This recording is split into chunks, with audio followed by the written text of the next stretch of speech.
బేహద్దు పరం మహాశాంతి. ఈరోజు పురుషార్థమునకు ధారణ పాయింట్స్. బాప్ అంటున్నారు, పిల్లలు నా నలువైపులా పరం లైట్, పవిత్రమైన లైటు ఉన్నట్టు అభ్యాసం చేయండి, అనుభూతి పొందండి. మీ రూమ్ మొత్తం లైట్తో తయారై ఉంది అనేటువంటి అభ్యాసంతో ప్రకృతి మీకు సహయోగిగాను సాతిగాన అవుతుంది. ఈ విధంగా విశ్వ పరివర్తన కార్యం కోసం బాప్ పరంపిత బేహద్ తండ్రి సహయోగిగా సాతిగా కూడా అవుతారు. ఈ విధంగా మీ యొక్క ప్రకృతి ద్వారా విశ్వ పరివర్తన కార్యం సంపన్నమవుతుంది. పిల్లలు పరివర్తన అవ్వాల్సిందే, అనగా అయ్యే తీరుతుంది. బస్ పిల్లలైన మీరు పరివర్తన కోసం తయారీగా ఉండండి. బాప్ అన్నీ సంభాళిస్తూ ఉన్నారు. బాధ్యత అంతా తండ్రిదే, మీదైతే కాదు. మీరు కేవలం నిమిత్త మాత్రంగా ఉండి చూసుకుంటూ ఉండండి. కేవలం పిల్లలే ఇది చేయగలరు. కనుక నిశ్చయ బుద్ధిగా అయ్యి బాప్ యొక్క ప్రతి ఒక్క విషయాన్ని నిశ్చయం పెట్టుకొని బాప్ సమానంగా అయిపోతూ ఉండండి. ఒకవేళ అసలు పిల్లలు కేవలం నామకే వాస్తే ఉన్నారు, బాప్ సమానంగా అవుతూ ఉన్నారు. మిగతా వాళ్ళందరూ నెంబర్ వారీగా ఉన్నారు.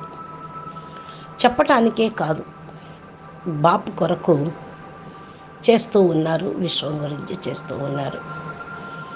పిల్లలకు తండ్రి రూపంలో భగవంతుడు వస్తే మిగతా వాళ్ళందరికీ కూడా భగవంతుడే ఉన్నారు, అంతే. అందుకని తమ యొక్క అవగుణాలు శక్తులను లైట్ యొక్క ప్రకాశంలో సమాప్తం అయిపోతూ ఉంటాయి.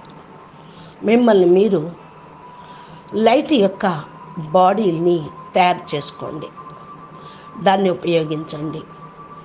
ఎంతగా మీరు ఉపయోగిస్తూ ఉంటారో అంతగా అధికంగా సీట్లో మీరు సెట్ కాగలుగుతారు. ఎంతగా మీరు సీట్లో సెట్ అయిపోతూ ఉంటారో అంత త్వరగా పరివర్తన కార్యం ప్రారంభం అవుతూ ఉంటుంది. ఇదైతే సహజమే. బాప్ సమానంగా ఈ విశ్వ పరివర్తన కార్యం సంపన్నం చేయండి. పిల్లలు ఇప్పుడు లేనిదే మళ్ళా లేనే లేదు. మీరు బాపు యొక్క హృదయ సింహాసన అధికారి ఆత్మలు,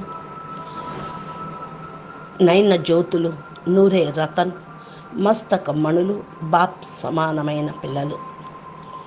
బాపు కూడా పిల్లల్ని చూస్తే చాలా గర్వపడుతూ ఉంటారు. ఎందుకని? పిడికల బిడ్డలైనా పర్ఫెక్ట్గా తయారవుతూ ఉన్నారు, నిశ్చయ బుద్ధి విజయంతిగా ఉన్నారు అని. అచ్చా, పరం శాంతి. నమస్తే. बेहद के बेहद परम परम महाशांति है, महाशांति है, महाशांति है. नमस्ते. बेहद परम महाशांति. ఈరోజు పురుషార్థమునకు